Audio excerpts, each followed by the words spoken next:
Hey all, Happy New Year. And yes, essentially before you eat me alive, I know it's the middle of February. However, I've been busy here and there. Life got in the way. I'm so sorry.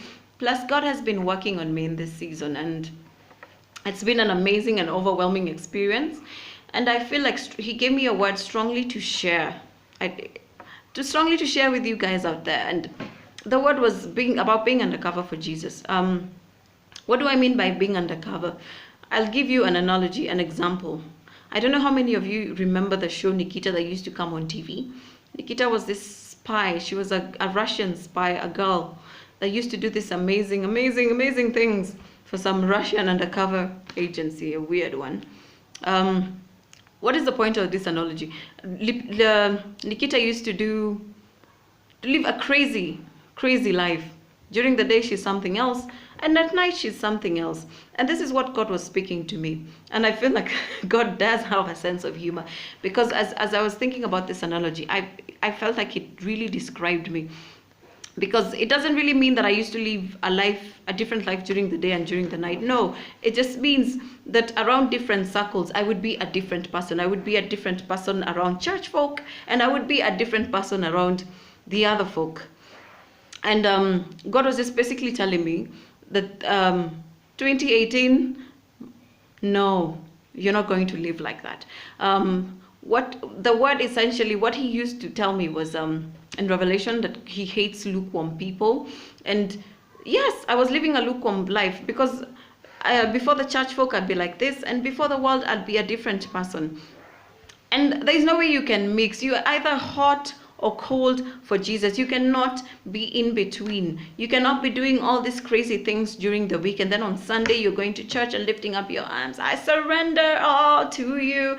No, that was what Jesus was telling me. Enough. 2018, you have to choose. You're either this way or you're either that way. And preferably, I hope you're this way. You're gonna go hard for me.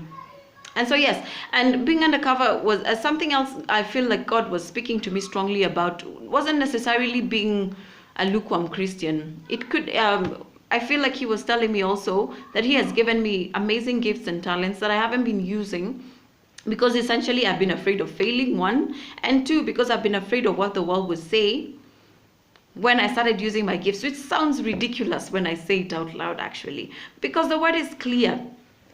I think this is in Proverbs 29:25.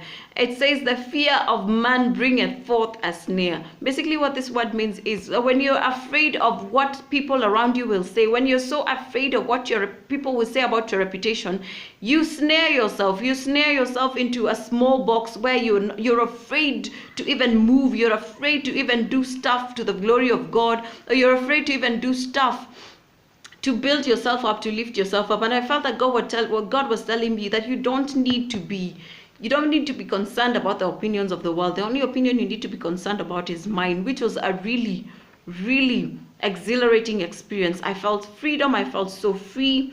And so yes, among other things, what God was telling me about was fear. Because half of the things we do in this world are not motivated by the right reasons. They're usually motivated by fear. And in 2018, I felt God was telling me that I should stop being fearful. And so should you as well. Let us not be directed by fear. Let us not live our lives directed by fear. Everything we do, we are always afraid. We do it cautiously and courageously. This is what God is saying in 2018. He has given you courage. He has not given you a spirit of fear. He has given you a spirit of power, of love, and of sound mind. A spirit of power, of love, and of sound mind. Generally, He has given you courage to do whatever He has predestined you to do, which I find so amazing, so liberating. Also, the last thing I felt God was telling me about was that He comforts us so that we can comfort other people. So if in 2017 you went through something and God delivered you out of it, and you're not using it to build other people because you're afraid of what people will say, because maybe the world doesn't know that you went through this thing, and you're afraid that if they do, they will judge you, they will talk about you. God is saying to you, use your experience to liberate someone else. We are here in this earth to love each other, to help each other, to carry each other. We are not here to live solitude lives, and that is why He gave Adam a partner. And his words were clear. It is not good for man to be alone. So yes, these are some of the things God has been working on me about, and it hasn't been easy accepting them, but I believe he will give me the grace to do it. And as I finish with his word. As I mentioned before, he will give me the grace to do it. He already has, because his word is clear that I can do all things through Christ who strengthens me. From now, I'll be doing a new video every week, and over the next couple of weeks, I'll be explaining what exactly God has been working in me. And so yes, I hope we'll have a great time, and I hope that we will grow, because I feel like 2018 is a year of growth. So have a really, really great weekend. God bless you. See you next week.